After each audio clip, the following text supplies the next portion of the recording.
12 రాసులు, 27 నక్షత్రాలు, 9 గ్రహాలు. ఇప్పుడు మనం కొత్తగా 2 నెప్ట్యూన్, ప్లూటోన్, యురేనస్ కూడా మనం తీసుకోవాల్సిన పరిస్థితులు ఏర్పడ్డాయి. వీటన్నిటినీ సమాహారం చేసుకుని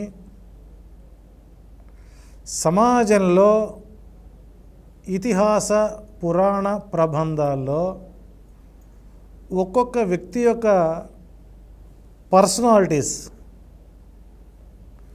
వాటికి మనం పోల్చుకుంటూ జ్యోతిష్య శాస్త్రం ప్రకారం ఏ రాశి వారితో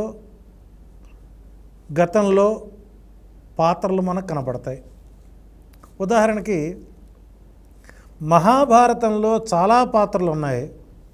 ఒక్కొక్క పాత్రకు కొన్ని ప్రత్యేకమైన లక్షణాలు ఉన్నాయి. జ్యోతిష శాస్త్రంలో మీ రాశి మహాభారతంలో ఏ క్యారెక్టర్తో మ్యాచ్ అవుతుందో తెలుసుకునే ప్రయత్నం చేద్దాం. సింహరాశి. ఈ రాశి వారికి ఆత్మవిశ్వాసం, ఉదారత మరియు న్యాయకత్వ లక్షణాలు కలిగి ఉంటారు. వీరు పూర్తి స్వార్థపరులుగాను అహంకారులుగా కూడా ఉంటారు. ఈ రాశివారు తీసుకునే నిర్ణయాలు పూర్తి సామర్థ్యం కలిగి ఉంటారు. ఇతరులను మార్గదర్శకులుగా ప్రబోధాలు చేస్తారు. ఈ రాశివారికి అహంకారమే ఆభరణంగా తమను తామే గొప్పవారుగా భావిస్తారు మరియు ఇతరుల అభిప్రాయాలను పట్టించుకోరు.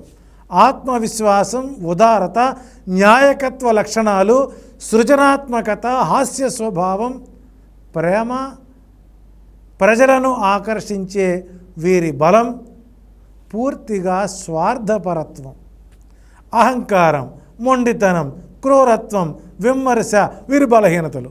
మరి మహాభారతంలో సింహరాశిలో ఏ పాత్ర ఉందో మనం చూద్దాం. స్నేహధర్మాలకు కట్టుబడి రక్త సంబంధానికి విలువ ఇవ్వనివాడు,